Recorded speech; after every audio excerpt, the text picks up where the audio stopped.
Hello everyone, कैसे हैं आप सब लोग। Welcome back to gold Guru classes. आज हम सेशन स्टार्ट करेंगे, सेशन 3।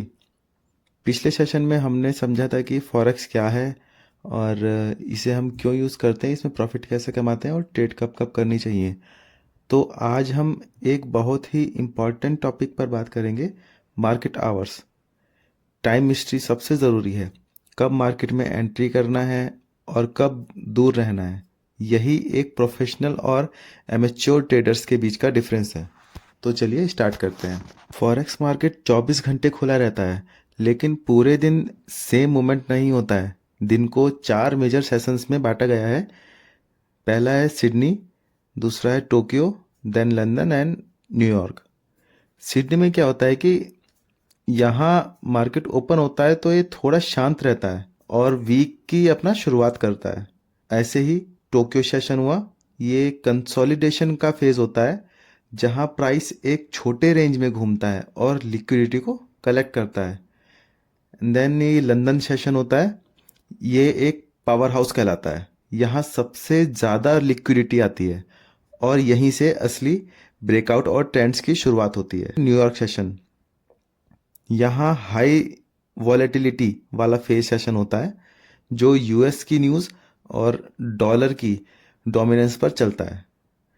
आपको सारे सेशंस ट्रेड करने की ज़रूरत नहीं है, जो आपका टाइम के हिसाब से बेस्ट है आप सिर्फ उसी एक सेशन में अपना मास्टर करिएगा। वाई टाइम मैटर्स, इसमें 4 कार्ड्स होते हैं, liquidity, volatility, spread and institutions. आखिर टाइम इतना मैटर क्यों करता है? क्योंकि इसमें आपको डिसाइड करना होता है कि आपको किस टाइम में ज़्यादा प्रॉफिट आप निकाल सकते हैं। आपको ये देखना होता है कि लिक्विडिटी कब हाई होती है, कब वॉलेटिलिटी होती है, स्प्रेड किस टाइम पे हाई होता है, तब हमें ट्रेड कम करनी चाहिए, मार्केट में नहीं घुसना चाहिए। और इंस्टीट्यूशंस कब ट्रेड करते हैं ताकि उनकी वेव के अकॉर्डिंग हम आगे ट्रेड कर सकें।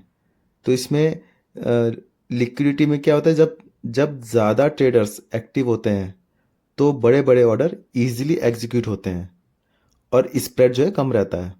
वॉलेटिलिटी में क्या होता है कि मार्केट में पैसा तभी बनता है जब प्राइस मूव करता है। बिना मूवमेंट के कोई प्रॉफिट नहीं होता। मूवमेंट कोई ज़्यादा मूवमेंट कोई वॉलेटिलिटी बोलते हैं। स्प्रेड में क्या होता है कि जब मार्केट डेड होता है, तो जैसे कि सिडनी सेशन ओपन होता है तो उस टाइम पे स्प्रेड हाई होता है। ब्रोकर्स क्या करते हैं कि उस टाइम पे स्प्रेड बढ़ा देते हैं। और इंस्टीट्यूशंस में क्या होता है कि बड़े बैंक्स और इंस्टीट्यूट कुछ भी एक खास टाइम पर ही ट्रेड करते हैं और हमें उनकी उस वेव में घुसना पड़ता है, कैच करना पड़ता है और उसी के अकॉर्डिंग हमें अपनी ट्रेड लेनी पड़ती है। द एशियन सेशन, इसमें 4 ग्रेड होते हैं, कैरेक्टरिस्टिक्स, की pairs, liquidity buildup and trading style. चलिए एशियन सेशन को शुरू करते हैं। इसका कैरेक्टर क्या होता है, स्लो होता है काफ़ी। ये मार्केट एक टाइट रेंज में ही घूमता रहता है। ब्रेकआउट ट्रेडर्स के लिए ये एक अच्छा टाइम नहीं होता है। यहाँ की पेयर्स होते हैं जैसे कि JPY, AUD, NZD, ये सब पेयर्स होते हैं। यहाँ लिक्विडिटी बिल्डअप होता है जो हायर हाई और लोअर लो को बनाते हैं। आगे चलकर लंदन सेशन में बैंक्स उन्हीं हायर हाई और लोअर लो को हंट करते हैं और इनका ट्रैप बनाते हैं जिसमें ताकि आप फंस सकें। अगर आप इसमें ट्रेड करना चाहते हैं तो ये मेन रिवर्जन होता है, यानी कि सपोर्ट से लेके रेजिस्टेंस तक के बीच का, इसमें ट्रेडिंग के लिए बेस्ट है। अब आते हैं लंदन सेशन पर। ये ट्रेडिंग का पावर हाउस कहलाता है। ये एक कैटलिस्ट की तरह काम करता है। यहाँ मैसिव वॉल्यूम आता है और मार्केट एशियन रेंज को ब्रेक कर देता है। यहाँ पर यूरो USD, GBP, CHF वाले पेयर्स सबसे एक्टिव रहते हैं। इसमें जैसे कि लंदन सेशन में जो ट्रेंड बनता है अक्सर बाकी दिन वही ट्रेंड फॉलो होता है। लेकिन सावधान रहिएगा, स्टार्टिंग में जो बड़ा मूव आता है वो अक्सर फेक आउट होता है ताकि रिटेल ट्रेडर्स को उनके स्टॉप लॉस को हिट किया जा सके। तीसरा सबसे बड़ा सेशन न्यूयॉर्क सेशन होता है।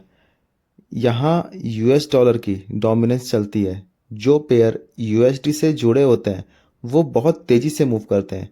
ये सेशन न्यूज़ हैवी होता है। सीपीआई, एनएफपी जैसी रिपोर्ट्स यहीं आती हैं और जो मार्केट में एक बड़ा स्पाइक लाती हैं। एक और इम्पॉर्टेंट चीज़, आफ्टरनून में अक्सर रिवर्सल्स देखने को मिलते हैं क्योंकि मॉर्निंग वाले जो ट्रेडर्स होते हैं वो प्रॉफिट बुक करते हैं शाम के टाइम में। यूएस स्टॉक मार्केट ओपन होने का जो डायरेक्ट इम्पैक्ट पड़ता है वो यहाँ की करेंसी और स्पेशली गोल्ड पर पड़ता है। नेक्स्ट है सेशन ओवरलैप्स। सबसे ज़्यादा फ़ायदा तब होता है जब दो सेशन एक साथ चल रहे हों, जैसे कि लंदन एंड न्यूयॉर्क सेशन हुआ। इसमें यहाँ पर सबसे ज़्यादा लिक्विडिटी, सबसे कम स्प्रेड और सबसे बड़े मूव्स होते हैं। ऐसे ही टोक्यो एंड लंदन सेशन हुआ। यहाँ ट्रांजिशन टाइम है जहाँ एशियन रेंज का ब्रेकआउट पकड़ सकते हैं। ऐसे ही नेक्स्ट है सिडनी एंड टोक्यो सेशन। ये एक क्वाइट ओवरलैप होता है, इसके अंदर ज़्यादा मूवमेंट नहीं होता है। द गैप, न्यूयॉर्क क्लोज और सिडनी ओपन के बीच ट्रेड नहीं करनी चाहिए। लिक्विडिटी बिल्कुल नहीं होती है और स्प्रेड बहुत हाई होता है। द गोल्डन विंडो, अगर आप सिर्फ दिन के कुछ घंटे ट्रेड करना चाहते हैं तो याद रखिए द गोल्डन विंडो।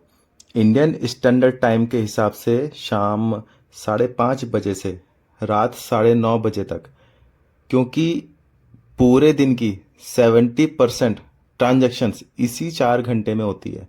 आप सिर्फ इस विंडो को ट्रेड करके फुल टाइम इनकम जनरेट कर सकते हैं। वॉल्यूम बाय टाइम, इस चार्ट को ध्यान से देखिए। एशियन सेशन में वॉल्यूम लो है, लंदन सेशन ओपन होते ही वॉल्यूम हाई हो जाता है।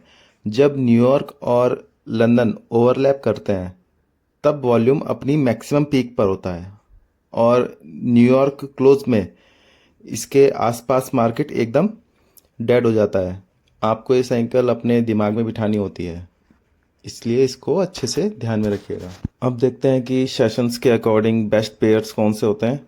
हर सेशन में एक अलग अलग करेंसी स्ट्रांग होती है, जैसे कि टोक्यो सेशन में USD JPY, AUD USD, NZD USD, ये रेंज बाउंड ट्रेडिंग के लिए बेस्ट हैं।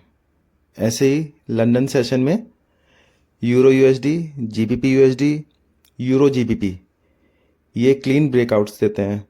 ऐसे ही न्यूयॉर्क सेशन में एक्सयू यूएसडी अपना गोल्ड एंड यूएसडी सीएडी, ये हैवी मूवमेंट और न्यूज़ इम्पैक्ट के साथ ये अपना ब्रेकआउट्स देते हैं। पेयर वही चुनो जिसमें उस टाइम एक्शन हो। द किल जोन, अब हम उन टाइमिंग की बात करते हैं जिन्हें हम किल जोन कहते हैं। ये वो स्पेसिफिक 2 आवर्स विंडो होती हैं जहां बैंक सबसे एग्रेसिवली अपनी पोजीशन बनाते हैं, जैसे कि लंदन किल जोन दोपहर 12:30 बजे से 2:30 बजे तक। यहाँ शुरुआती ब्रेकआउट्स एंड डेली एक्सटेंशंस होते हैं। ऐसे ही न्यूयॉर्क किल जोन शाम 6 बजे से 8 बजे। अगर आप गोल्ड में ट्रेड करते हैं तो यहाँ न्यूयॉर्क रिवर्सल पकड़ना चाहते हैं तो ये प्राइम टाइम होता है। इस टाइम में ट्रेड करने से आपका विन रेट ड्रास्टिकली इम्प्रूव होगा। लिक्विडिटी साइकिल, जो बैंक्स होते हैं उनका पैसा कमाने का साइकिल समझते हैं। जैसे कि फर्स्ट है एक्यूमुलेशन। जब एशियन मार्केट ओपन होता है, मार्केट साइडवेज चलता है और हम जैसे रिटेल ट्रेडर्स दोनों तरफ अपना स्टॉप लॉस लगाकर बैठे रहते हैं। सेकंड फेज होता है मैनिपुलेशन। जब लंदन सेशन ओपन होता है, बैंक्स अचानक मार्केट को एक तरफ पुश करते हैं ताकि हमारे स्टॉप लॉस हिट हो जाएं और वो अपना फेक ब्रेकआउट्स देते हैं। थर्ड होता है डिस्ट्रीब्यूशन। जब लंदन सेशन और न्यूयॉर्क सेशन ओपन होते हैं, स्टॉप लॉस हंट करने के बाद प्राइस अपने एक्चुअल सही डायरेक्शन में एग्रेसिवली मूव करना शुरू करती है। हमें इसी फेज 3 को पकड़ना होता है। डेलाइट सेविंग टाइम, हमें एक बहुत इम्पॉर्टेंट टेक्निकल पॉइंट ध्यान में रखना है। डेलाइट सेविंग टाइम डीएसटी साल में 2 बार यूएस और यूरोप में घड़ियां 1 घंटा बदल जाती हैं। सर्दियों में नवंबर से लेके मार्च तक यूएस सेशन 1 घंटा लेट खुलता है, 6 पीएम की जगह 7 पीएम।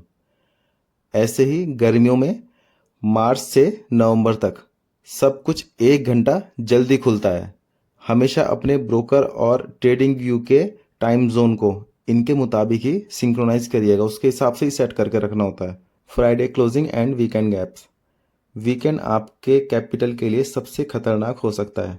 फ्राइडेज में इंस्टीट्यूट्स जो होते हैं वो वीकेंड्स पर पोजीशंस को होल्ड नहीं करते, इसलिए फ्राइडे आफ्टरनून को अचानक अजीब रिवर्सल्स आते रहते हैं। Cut trades. डे ट्रेड्स को कभी भी वीकेंड पर होल्ड मत करिए। किसी बड़ी न्यूज़ से मंडे को बड़ा गैप आ सकता है जो आपका एसएल इग्नोर कर सकता है और आप हैवी लॉस में जा सकते हैं। मंडे ओपन्स में मंडे सुबह स्प्रेड बहुत हाई होता है। बड़ी ट्रेड्स लेने से पहले लंदन सेशन का वेट करिएगा। अगर स्विंग ट्रेड ली है तो स्टॉप लॉस बड़ा रखिए। कुछ कॉमन ट्रैप्स होते हैं जिसमें अपने जो नए ट्रेडर्स होते हैं वो इन ट्रैप्स में फंस जाते हैं, जैसे कि डेड जोन ट्रेडिंग हो गया।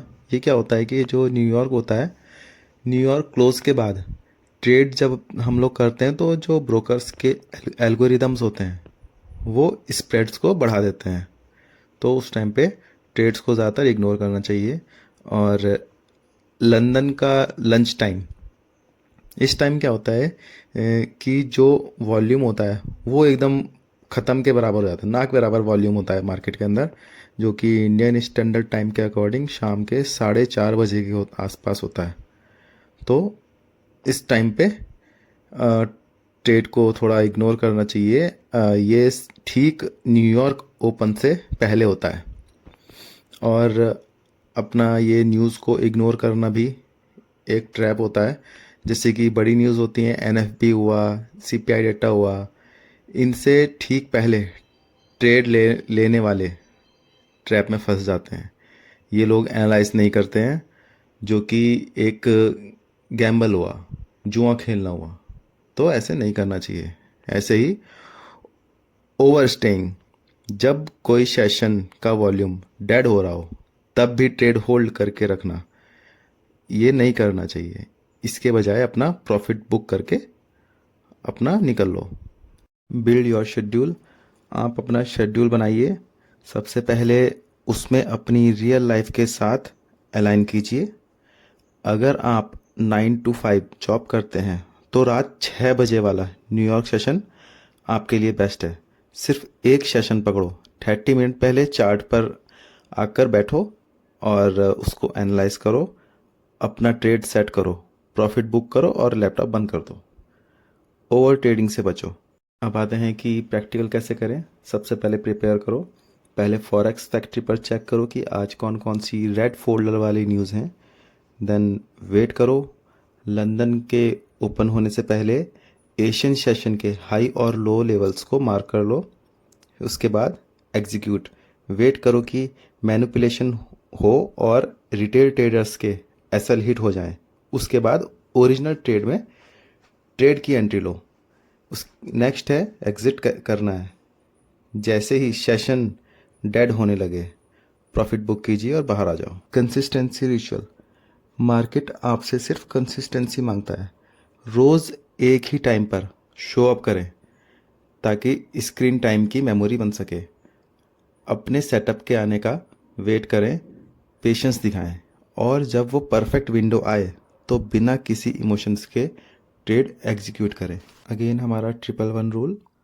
और फाइनली डिसिप्लिन के इस रूल को आप अपना लीजिए। जैसे कि पहला है, किसी एक करेंसी पेयर में मास्टर करो, जैसे कि गोल्ड हुआ, यूरो यूएसडी हुआ, इसी में ट्रेड्स करो और इनको एनालाइज करो। सेकंड है, किसी एक सेशन पर फोकस करो, जैसे कि न्यूयॉर्क सेशन। और लास्ट है, किसी एक ही स्ट्रैटेजी को लगातार फॉलो करो। आप जब तक सभी पेयर्स को, 15 पेयर्स को दिन रात देखोगे, घूरते रहोगे, ऐसा करने से आप ट्रेडर नहीं बनोगे। फोकस करो और मिस्ट्री को क्रिएट करो। नेक्स्ट स्टेप है, आज आपका टास्क ये है कि आप एक ट्रेडिंग सेशन को फिक्स कीजिए। ट्रेडिंग व्यू पर एक टाइम जोन इंडिकेटर लगाइए और पिछले दिनों के चार्ट पर जाकर देखिए कि ओवरलैपिंग और किल जोन पर प्राइस ने वहाँ कैसी मूवमेंट की थी, उसको बैक टेस्ट करिए। और जब आप रेडी हो जाएं तभी हम नेक्स्ट सेशन में आगे बढ़ेंगे। अगेन कॉन्ग्रेट्स, आपने मार्केट आवर्स की मिस्ट्री को सक्सेसफुली सॉल्व कर लिया है। रिवीजन करते रहिए और मैं आपसे मिलूँगा सेशन 4 में। तब तक के लिए बाय बाय।